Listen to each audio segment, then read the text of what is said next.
A bit about your story. You've shared with me a few times about how where you came out from and how that. I want to hear a bit of the story and how you ended up doing family life. So start from the beginning. Okay, perhaps this is the only place I'll be this elaborate. You know how it is with Africa, sometimes you want to talk about your family, it looks like, Yes. So disclaimer, or is it disclaimer? Okay, warning, warning, warning. Right? My family is a very good family, we're fine. Okay? So certain things I'll say will be for context. Yes. Because you see, a lot of people will also not say the truth. And you are see, all of us are from somewhere. Yes. It's just like sometimes when somebody wants to say, hey, you want to marry an Igalama? I say all of us get winch. Yes. It's just different brands. So, or when my tribe are criticizing some people, I'm like, do you know the kind of bad things where they are on track? All right. Yeah. So yeah, my parents were separated. I was 8. I was 8. You were child number what? Number 1. My first child, first son. Whoa. First everything. All right. Yeah. So my parents were separated quite early, and we were 4 already at the time. Yeah. By the time I was 10, they were already divorced. I've been a stepson 3 times. I'm even currently a stepson. So, this question you asked me is wide, it's broad, because it touches on a lot of things for me. So first of all, it's many of us are actually accustomed to being from dysfunctional homes. And sometimes we're even ashamed to talk about it because we think it is judging our fathers. No, sometimes we have to actually tell the story and draw the lines to what is right or what is not right. And I give it to my dad. There's something my dad says very freely, and he doesn't lie about it. In fact, Father's Day recently, when he was saying the blessing over me, we had just had some exchanges. He's always bold to say, you will not fail where I failed.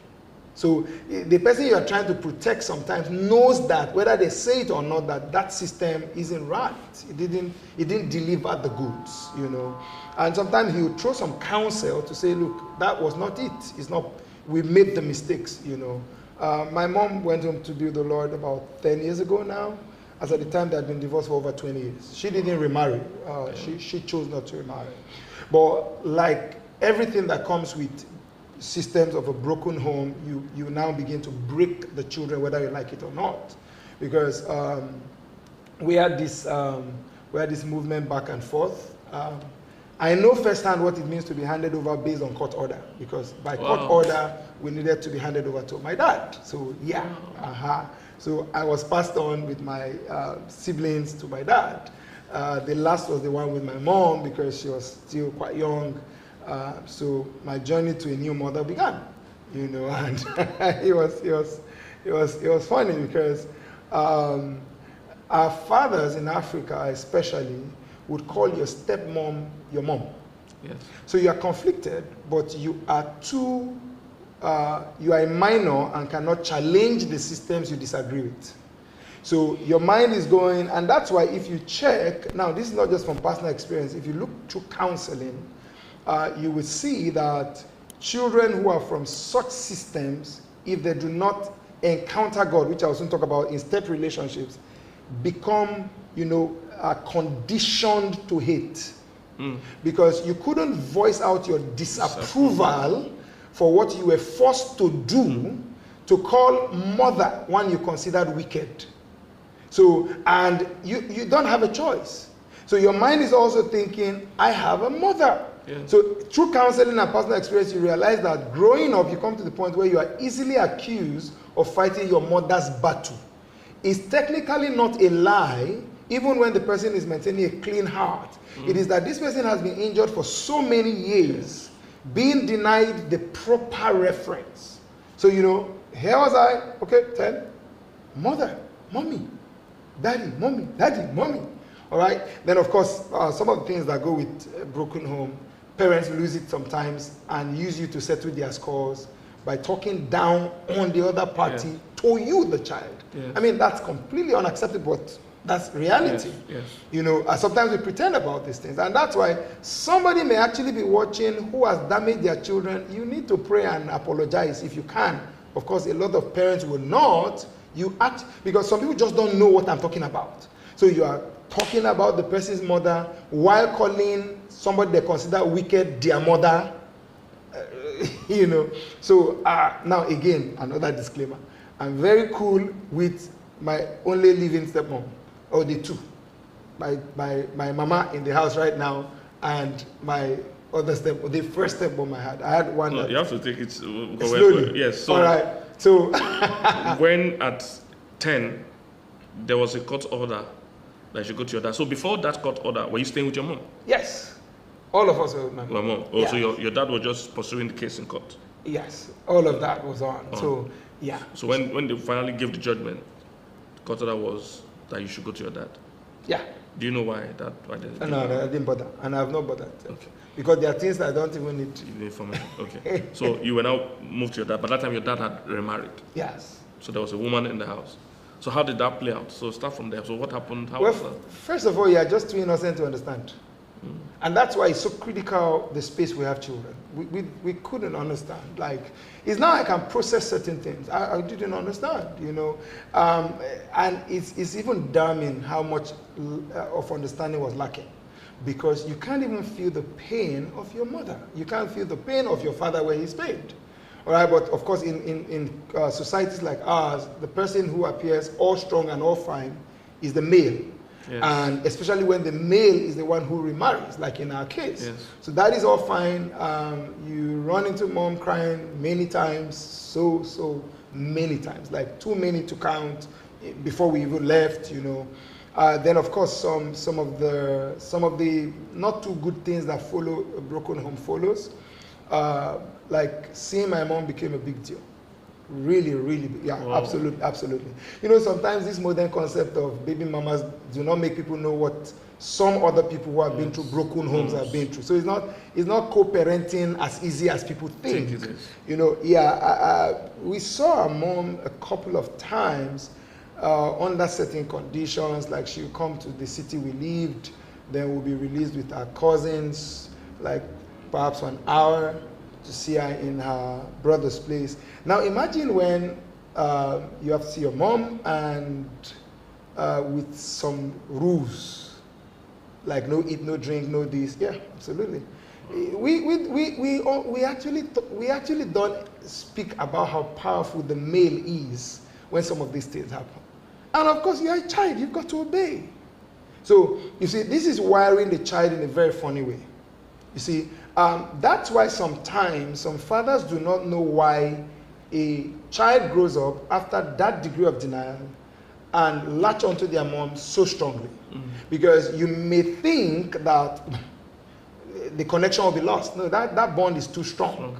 All right? So then from that, that phased in, senior secondary passed, to university, and it was not a phone generation. So there were times I would go like 2 years, no form of contact with my mom. Absolute no form of contact. Like, yeah. It was not phones. I mean, I was in Zaria, she was in Lokoja, where she worked and she passed. So it was a major trip whenever she made it. It was not, I mean, just think back like 20 years ago, it was a major trip. It was not just something you casually do or get your driver, drive me. No, she didn't have a driver, you know, she didn't have a car. So she was just building her life, doing her best, praying for us.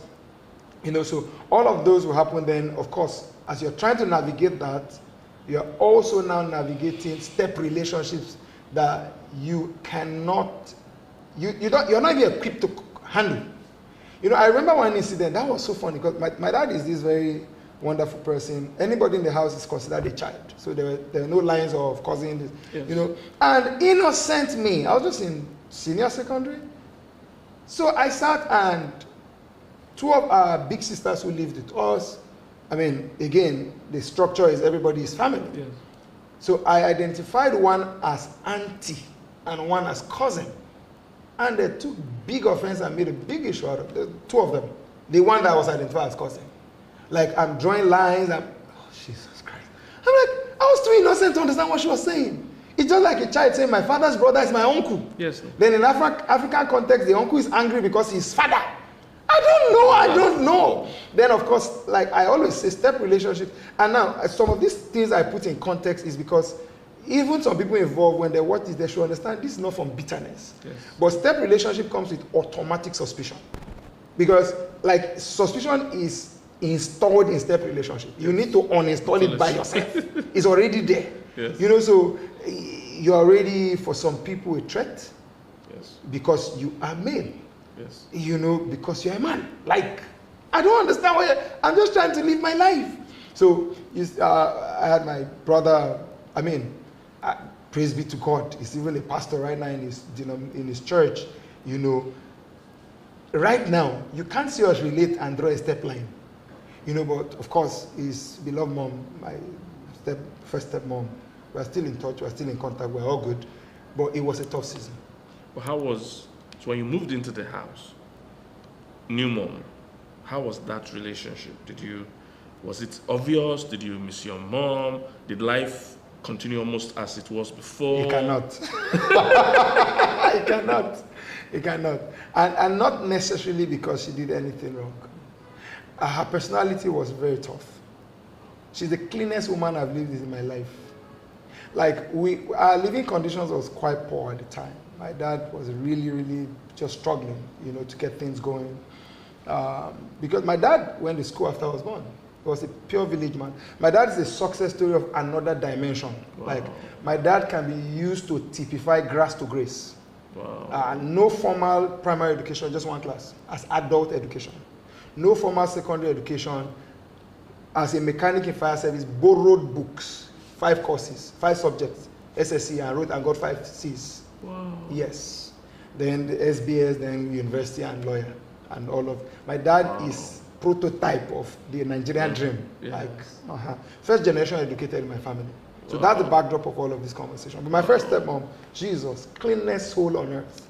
So imagine meeting a different system. And she was tough. If she flogs you, you are flogged. So, I used to say this so that I am fair to people. I say that if your mom is a disciplinarian, chances are that you grew up thinking, are you really my mom? Now, yes. Transfer that to a stepmom. The real situation where they are not your mom. Exactly. So right now, I can't fairly judge what was overboard, what was not, but she was tough. I don't remember a lot about my childhood because it was a lot. I don't, to be honest. Like, when people talk about their primary school mate, the only thing I remember about primary school is in Lokoja, I was head boy of St. Luke's Adankolo. I don't remember nothing. So when some people reach out now on Facebook, like, where in school, I don't know. But I will never forget that woman just walking by and say, is that body odor I just perceived? Like, that was my first encounter with some of those things. Unfortunately, the marriage didn't last for long. And the marriage didn't work. Like how long? For 5 years. Did she have her own children? Yeah, my brother. My brother that I said, you can't know about step things until I say or anybody mentions. We're very cool. We can talk about that later, how we got to that place. I mean, we're all children of God, burning for Jesus. So like I said, even her, we have a great relationship. Because at that point, the unfortunate other thing is offense comes to you because of your mother. Because people make comments that they are not even watchful of because they think they can speak and get away. So your dad is speaking times that he doesn't even know. Your stepmom is speaking things that, you know, should not be said. Now, so imagine meeting your mom. You know, I won't, because my mom is late now, start defending her. She would also pour on frustration, you know, and also check, like, hope she's treating you guys right, hope this. So you're in that conflict where what 2 of you are doing offends me already, but I don't have a voice. You meet with your own mom, you are dealing with the pressure of, she's not there to care for you. So all of that goes in. Then of course, if you meet her as disciplined as she was and clean as she demanded, you could step into a very poor apartment at that time and not pick a grain of sand under your feet. Wow. Clean, you will wash, you will. So that's the most I remember about her. And of course, the beating was not funny. Like, it was real. Was it regular? As regular as sunshine. As regular as sunshine. Oh. And of course, my dad too had his fair share of it. That generation did not discipline by talking. You know when they lure you into a room and locked door. And belt is flying, or cane is flying. This is a terrifying so many of that happened. And one other thing that I see very clearly, the generation also didn't know better. Because we grew up in conditions where there was a lot of external influence. So there's this uncle, in fact, let me describe a scenario because that's how my mom's last baby passed actually, eventually. We grew up in a situation where the family was so bonded that your father's brother can come visiting and say, I'm going with this one. Yes. And that's it. You are gone. You are now going to live with that one wherever they're living. And at some point, that's what happened, that I also moved in with my uncle and farmed. I farmed for real. Whoa. Like real farming for 1 year plus. Whoa. Like I was with an uncle and we farmed properly. Some things happened because of all of those interference and people coming in. This one said this one said that. Some little situations happened. My dad was really angry. So this uncle took me in as the father, and do I have a choice? I don't have a vote in this matter. I ended up in Ajakuta farming. The intention was not to farm really, but I was supposed to get into a school. I don't know what, I've never been dull.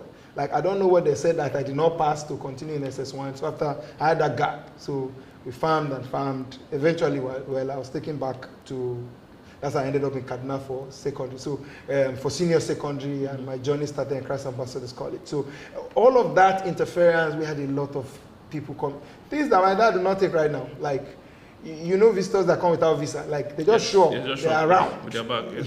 So you have to create space, create room, give. All of that was going on. So then transited into my late stepmom. Very good woman. In fact, that's the first time I felt I buried my mother, or a mother, completely so. So that was at the turn of 2001 also, yeah. So you were in secondary school this time? Yes, I was in secondary school. And, that's the first person that actually, at this time, I was already, becoming like a boy, a man. That's the first person that gave me that impression of, you are the first son of this family. Wow. I remember coming back home, senior secondary student, and they gave me food in a plastic plate, and she fought. I said, that's the first son of this home. Wow. She's gone home to be with the Lord, but let's say the truth. She was the reason my other siblings who were still with my uncle were brought back. She stood her ground and told my dad to recollect his children back to his house. Yeah, I will say this till I die. So mine happened before that. Mine happened through reference. Some of my cousins at school in Christ Ambassadors College, two of them, two brothers. One had 9 A's, the other had 8. So it was a strong reference. My dad wasn't there yet, and that's another thing I completely give to my dad. He wanted the best for us within his means. So he arranged us. My uncle collected me in Kaduna because my dad couldn't make the trip. Like, it's not now you just a driver. Yes. So he put me in the bus. My uncle left Kano to Kaduna to receive me, take me to the school to write the test. I passed. That's how my journey in the hostel started. So it was while in the process of that, they paid a visit to my uncle, and she said, your children cannot live like this. Mm-hmm. So I fetched them back.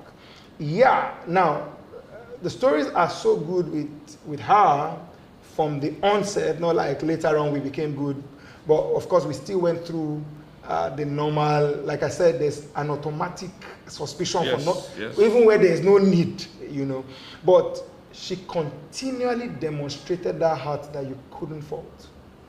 Like, she reached out to my mom.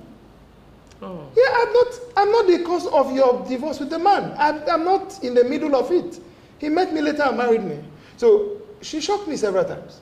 Like, my mom made more effort to see us at this time. Life was getting more open. So I remember one incident, my mom came around, and she was just around the street. So we could just go see her, greet her, before we do the one of whether we're going to visit her in her brother's place. She went across the street, knelt down to greet my mom. No way. Absolutely. In front of me, she was insisting that my mom comes into the house. Of course, my mom understood the nature of the conflict with my dad. That was going to be a no-no. And that was going to put her in trouble. Yes. But I'm not saying story she was demanding that my mom comes in. What tribe is this? Same tribe as us. Demanding that my mom comes in to the house and take a seat and see her children. Of course, my mom declined, but She paid all the respects to her as an older woman, and I was like, it left such an impression with me. In fact, funny enough, my sister, her daughter, you know, sometimes asks me questions because when her mom passed, she was just a little girl. You know, sometimes she asks me questions, and when I'm telling her, I think sometimes she suspects that I'm just being kind because her mom is late. And I'm like, no. Again, just like my mom, that was one of the first persons who acknowledged the grace of God on my life. So at that point, I was already doing programs from secondary school. She would give me money to pay for venue. Wow. Attend the program from start to finish. So she also looked to me for counsel a lot of times. You know, now my dad don't like this, but she'll talk about their marriage and ask like counsel, then we pray, then, you know, all of this kind of stuff. So she was that woman with that her heart was so, from the onset, it was just that way. You know, unfortunately, the year I was called to bar, she passed, and it was really tough. Like, we were cool. You know, we had plans. We had... How many years was she in the marriage? About 7, you know. So 2001, okay, 2001 to 2009, you know, so I was called in 2009, and I remember when we were getting married in, okay, don't get emotional, just calm down. I remember when we were getting married in 2010, the way I celebrated her at my wedding, some people thought it was my mom. So we had video presentation, we had, like, we honored her memory because she didn't meet Julia, but they had spoken on phone. And she was all as welcoming as my mom. She was looking forward to, you know, their meeting. It was just so great. But that happened, and you know, we had to just carry on. She had 2 children.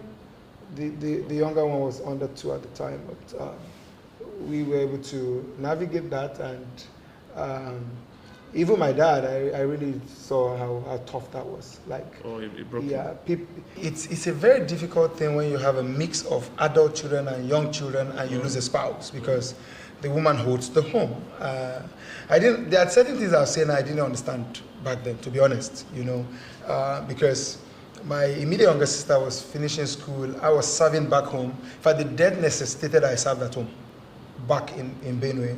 And my dad's profile continued to rise, I mean, professionally speaking. So we literally were like now the homemakers with our younger ones, you know. So I was going to get married in 2010. My dad remarried earlier in the year 2010, sometime about July or so. We were December, because of course... So your dad married the same year? What a question.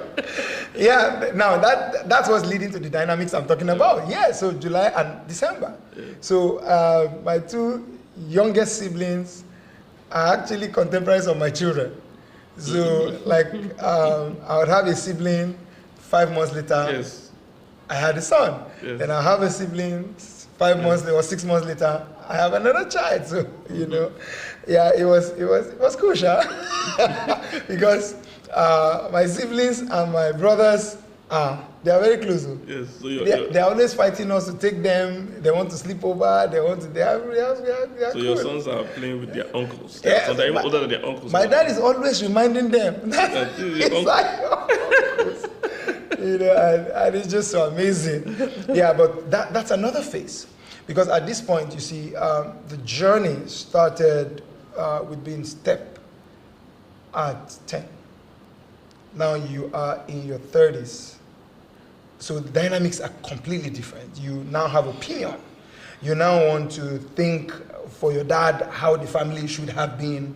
You know, I look back now, and this is not just taking a blanket of blames and just saying nothing was wrong with the system. But, and I say this particularly because many people may find themselves in that place and have unnecessary conflict. Like, we had plenty of it, like plenty. I mean, there's no need to flog it or talk. Some people who know our family may have heard 1 or 2. But I love the way my dad always puts it. Okay, it's good though. Some people are carrying dagger on each other. It was not dagger. It was just disagreements, you know. But I now, in fact, that formed part of a teaching I was doing in the church recently on Father's Day on honor. Like, I had to learn honor from the place of command of Scripture than just an emotion. Because at this point, you are judging what was not, what could be, what could not have been, who did what, who said what. You know, all of those things about, you live this history. You are not being told a story. So you see, and I think that's actually the foundation of most step relationship issues. So we navigated quite some waters, where, you know, disagreements, you no longer go into the house. That's your father's house, for God's sake. I'll never forget the day I came to my dad's house. That was after quite a while there was an issue and I just minded my business, you know, the pride of a man, I can live my life without you. What? Yes, I did it all. So one of those days after church, I packed my whole family. We went to the house. One question, jam question. What are you looking for? I said, I came to see my father. So you now remember your father. It was, oh Jesus, oh God. I mean, I came with my wife and 3 children. You are giving me a question. You know, we navigated all of those because at this point, you're now dealing with opinion. You're dealing with independence. You have the capacity to walk away and you don't care. You know, and unfortunately, that's why some families are still at that point, where people are broken apart. You have this faction of the family, that faction of the family, not talking, not relating, hating on each other. I mean, we could have graduated to that point. That's the honest truth. Because those things happen, and unfortunately, sometimes assumed accusations hit deeper than real accusations. You know, when somebody just suggests that you're doing this because you're offended on behalf of your mom. Like, come on. No, I am human. And sometimes the children involved in broken home situation are dealing with trauma. Like real trauma. Like having to forgive people who do not see what they did. That's a big deal. Like, we can't talk about this enough because within the context of Africa, like, if I don't even trust my family, the maturity of even my father and the people in my family, I will not be talking like this on camera. Yeah. Some families, this is enough to start another civil war. Yeah. But the facts are the fact. Do people go through trauma? Because again, you know, part of the question you asked is how I transited. Because at a point, part of what I needed to do, that was at university, is to actually realize that where you came from is not the picture. Straight. You're not fighting anybody, you're not apportioning blame, who did what. Till today, let me even say it. I do not know, do not want to know the exact reason who is at fault, who is not at fault, why my parents' marriage broke. It is investigation that is useless. She's even in heaven, Kukuma. So what am I trying to do? To mend the tire or to patch it? I don't know. Because again, I don't want to come to the point where the honor code I should pick up based on God's word, I will now undo it by sitting as a judge. Oh, you did this, then you said this. But how does a child feel when their parents divorce? Now you have the experience of having gone through it, and you have the experience of being a counselor and a coach, and now you have the experience of being a parent.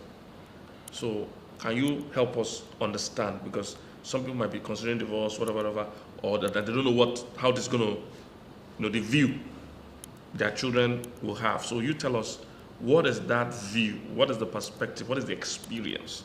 What is the impact from a child's point of view when you see your mother and your father and you love both and they're about to go aside?